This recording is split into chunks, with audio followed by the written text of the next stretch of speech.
Good evening and welcome to this episode of In Harmony with Nature. I'm your host for this evening, Mike Shacklock. This evening's program will be very interesting, I'm sure, to you all. Tonight's guest is Dr. Howard Donohoe. He is with the Nova Scotia Department of Mines and Energy, and in that department he holds the position of head of public education and awareness. Welcome to the program, Howard. Thank you very much. I understand the first portion of the program, or actually what I'm alluding to here is that this is going to be a two-part presentation. This particular program and next week's presentation, Dr. Donohoe will be our guest. And tonight's program we're going to be talking about gold, Africa, and Taylor's Head. Now, where's the link between those words, gold, Taylor's Head, and Africa? Taylor's Head Provincial Park is a beautiful area on the eastern shore near Sheet Harbor, which has a wealth of geological information that describes something of maybe 500 years of Earth history. And this is what makes it so very exciting.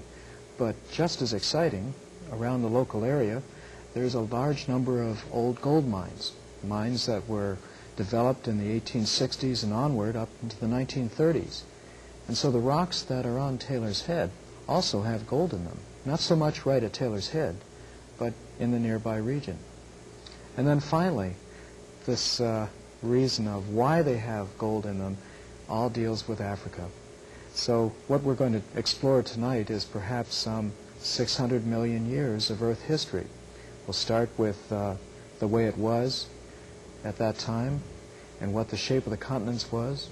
Then we'll look at the way in which the rocks at Taylor's Head formed, how the gold got into those rocks, something about mining and how the gold was found in the 1860s. And then finally, we'll look at the shape of the landscape as it is now and how it got there. What was the major effect of ice? And that's the last chapter of what we'll be dealing with. Okay, Taylor's Head is a provincial park. I think you mentioned that to be the case, and just whereabouts is that? Taylor's Head is located to the east of Halifax. I have a map here. Let's hold this up here.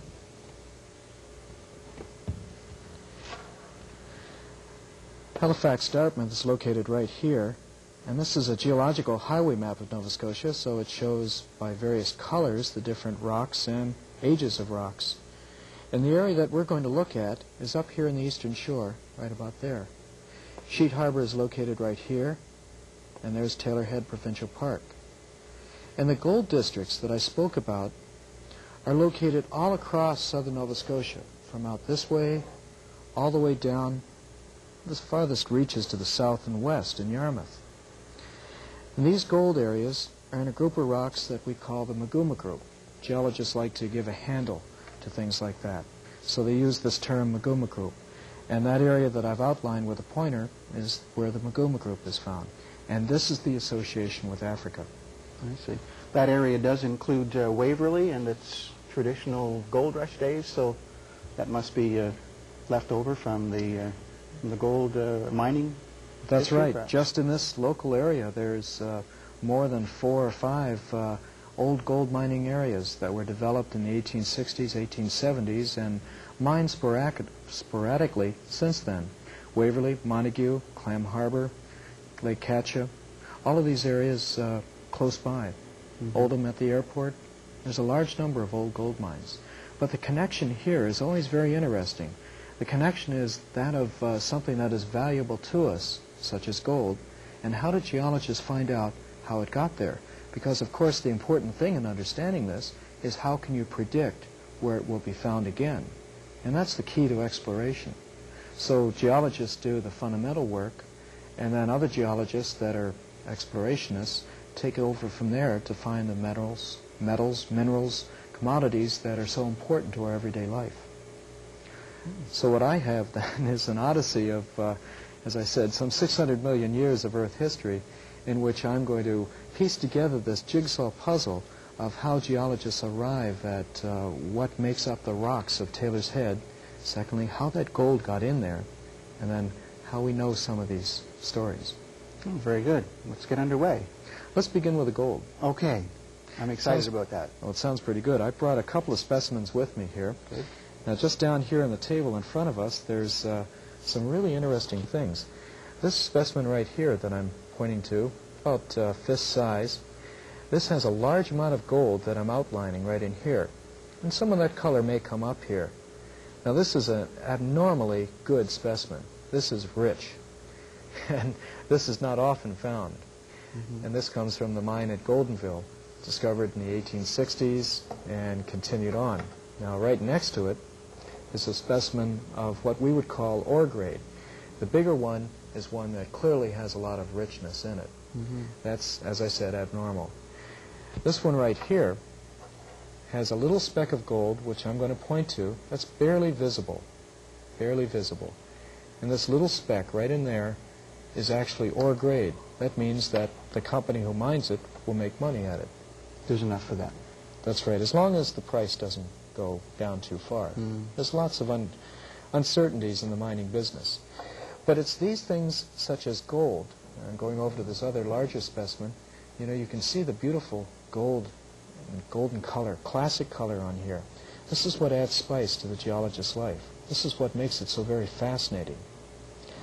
So what I'd like to do is use gold as a stepping stone to find out something about the geological history of this area, this beautiful area, marvelous scenery, and explore how it all came about.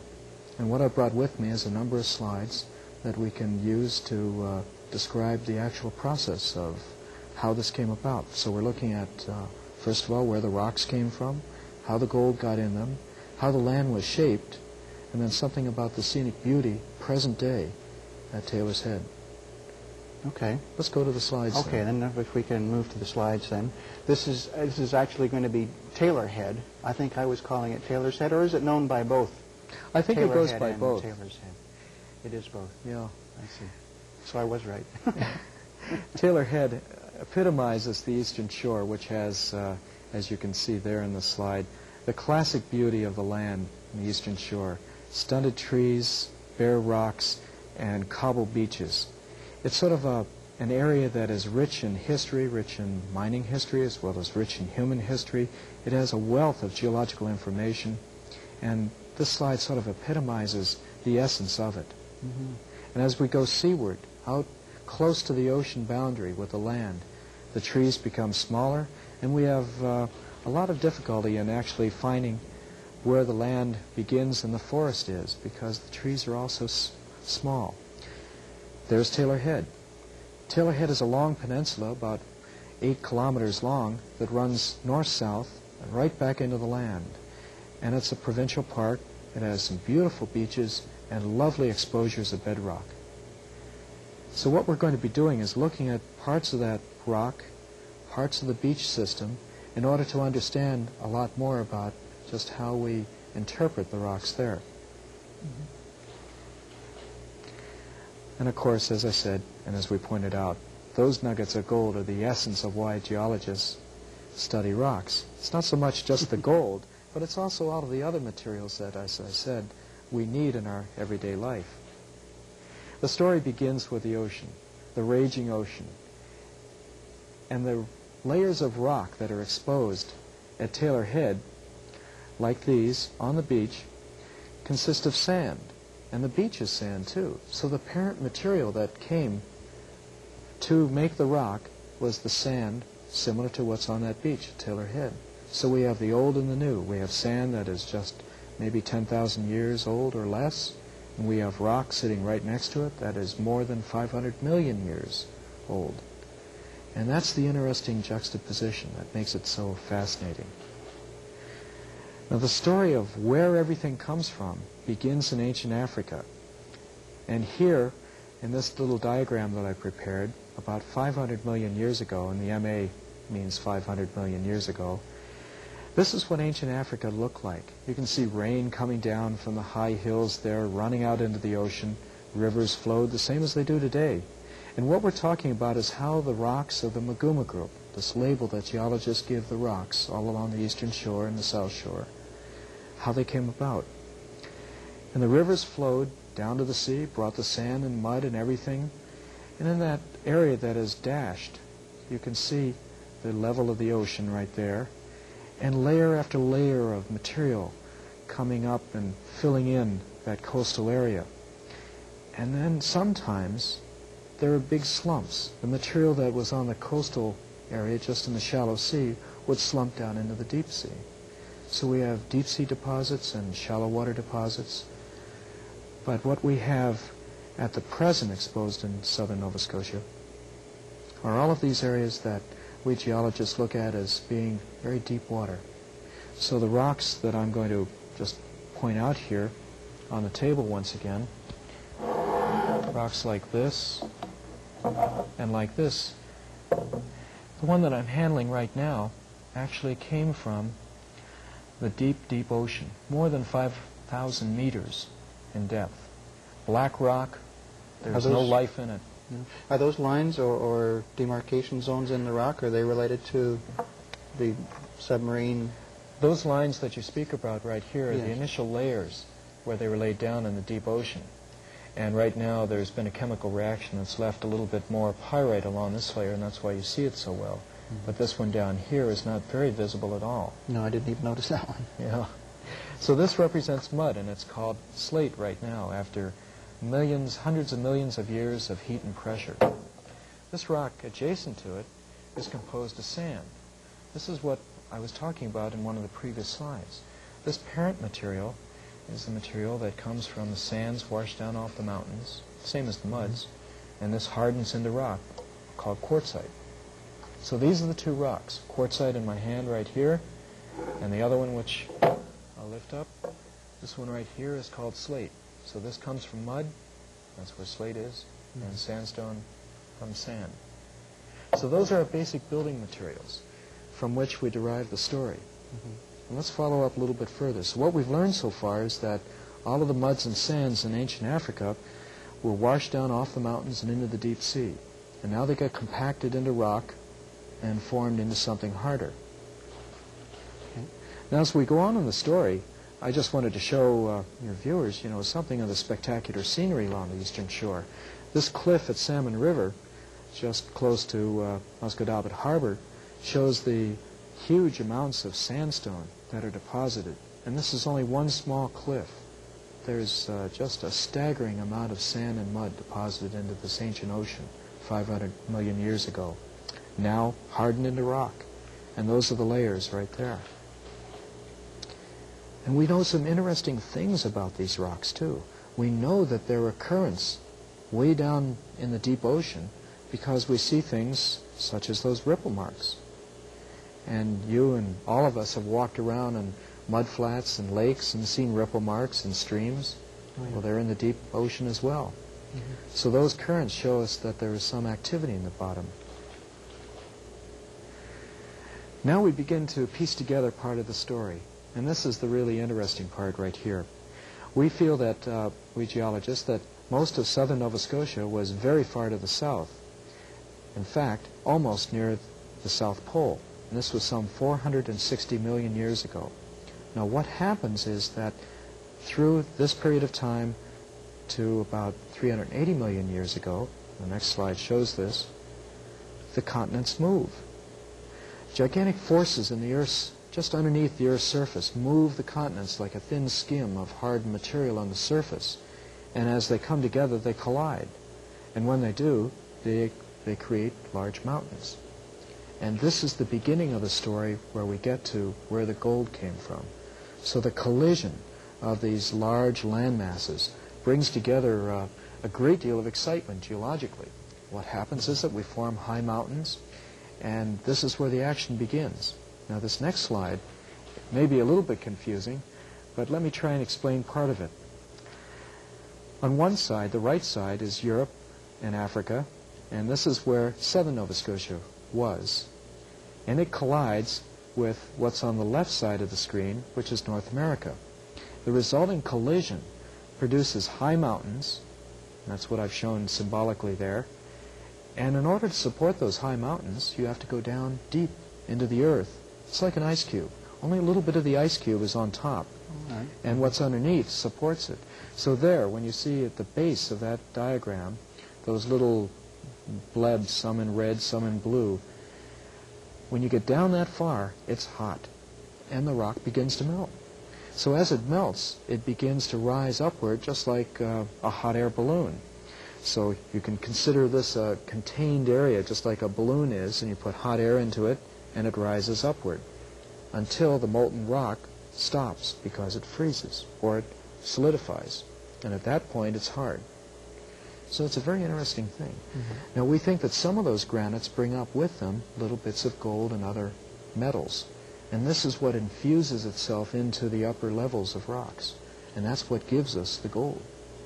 Just simply the action of bringing it from way down below in the earth. That's right. The granites, we feel, have a part in this transport, and the huge amounts of fluids that emanate upward away from the cooling granite. These are liquids and gases. They infuse themselves into the surrounding rock. I guess we just have to accept that the gold was down there to start with, but I guess that's a whole other study as to why it's down there, not Yes. anywhere else. Well, we know that different parts of the Earth's whole system contain different elements, so that the elements that are most common to us, aluminum, iron, things like this, are on the surface. Other metals like copper and so on form a little bit deeper, nickel and so on, and still others form even deeper. So there is a sort of a division, and as granites or hot molten rock migrate upward, they cross some of these divisions, and they can bring things with them. And that's what makes gold so valuable, I guess, is because most of it is down below and we don't see much of it. Well, it's also valuable because it's used in jewelry. I mean, Wow. we all wear a little bit of gold. It's used in coins. It's used in the aerospace industry. It's an essential item in computers and advanced electronics because it has the characteristic of not being, not corroding at all. And it's very good that way. Now, going back to the slide that's on the screen here, I'd just like to point out one other thing. As we get the high hills that are on the top of that diagram, immediately erosion begins to take effect. It begins to cut down and break those apart. And as it does, it runs mud and sand and gravel down into the oceans, into rivers, into lakes, and we have a change in the landscape. Well, as much as nature changes the land, man has too. And it's the systematic endeavor of looking for something, which is right in the center of that slide. And if you don't have good eyes, maybe you'll never find gold. But what I'm showing here is just the way in which gold was found in 1858 in Nova Scotia.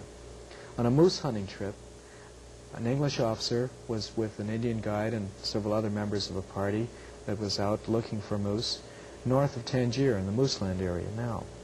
And they came across this white piece of rock which is dead center in that slide. Oh, yes. And that's what they found. He got off his horse, looked at it, and said, gee, this is interesting. There's a little bit of yellow metal on there. And that little bit of white right in the center of the screen is what he keyed on. And this led 2 years later to the first of a series of gold rushes in Nova Scotia. So this human endeavor of searching for things that are important is very important to us, to all of us, matter of fact, because that's what our society uses in all of its activities, the metals, the mineral commodities, things like gypsum and so on, salt, as well as gold and so on. All very important. So from this came this, because the natural endeavor in finding gold was developing mining camps. So by 1860 and 1870 and again in 1880, there was large numbers of people and capital that came into Nova Scotia. The gold was dug out of the ground and processed. And this mill and mine structure is the Seal Harbor mine at Goldboro. That's near Country Harbor. And that just is one of the many mines that were developed in this area. But there's an exciting part that is yet to come, and we have to skip now from how gold got onto the surface to the present, almost 10,000 years ago. Now that's nothing geologically as we speak about time. And here we look at the glaciers, and that cold white view is nothing but glacier. That's ice. Mike, think of 2 kilometers of ice overhead. Depth of ice. Yes, maybe some 20,000 years ago. I mean, it was just mammoth amounts of ice that moved across Nova Scotia. And it scoured and scraped and it gouged rock, and it did two things. It did all of the destructive work of changing the landscape by gouging and scraping and moving rock away, but with some of that rock, it also deposited it. Some of it in very picturesque hills, sometimes in just a flat area. So the hills all have certain names. We call them drumlins. I have some photographs of that as well. So here are some of the features that are left by the glacier. These hills that are just to the west of Taylor Head, and also to the east at Indian Harbor as well, these are drumlins. So all of those somewhat circular, rounded hills are called drumlins. And these are being slowly inundated by the sea as sea level rises. And this brings out an interesting problem here that I'll mention several times. This is that sea level is rising a little bit now. It wasn't always that way. In fact, in that picture in front of us, you can see that there's a fair amount of salt water. But at one time, as short a time ago as perhaps 5,000 years ago, there was no water. It was all out as further than you could see. And it was dry land, where we now know where water is. And that was a combination of a couple of things. I think the most important is that after you take off this 2 kilometers of ice and melt it away, then the land is going to rise up because the weight is gone. And so it rises faster than the melting glacier can put water back into the oceans. So therefore there's a lot of dry land until it stops rising, and then gradually the water covers it like that. I see. So as we go back to the slides here and look at some of the other features, there's a harbor, Chesapeake Harbor, that's beginning to slowly flood, or what we call drown, as the sea level slowly rises. But the evidence of other glacial activity is abundant. Right here in this exposure, or outcrop of bedrock, are long grooves that run across the screen.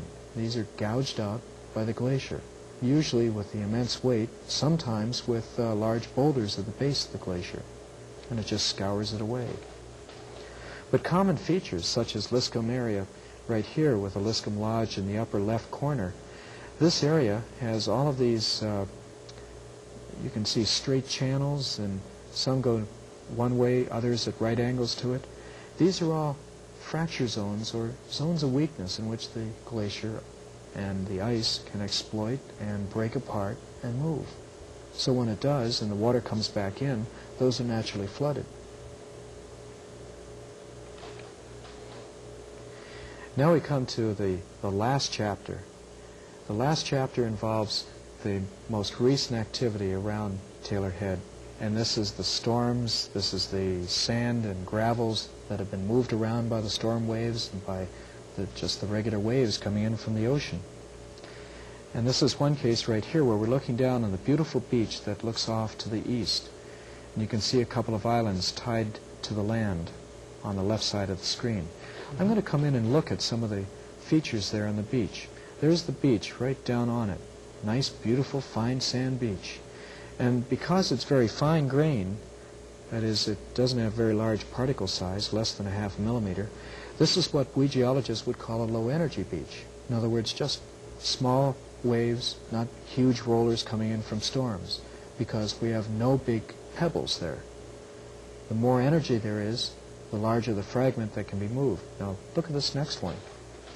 Here on the headland, look at the cobbles and pebbles in that part of the beach. Very steep, too, not a flat beach. And this comes from high-energy storm waves rolling into the shore and breaking on the shore and just moving all of these big cobbles up onto the beach.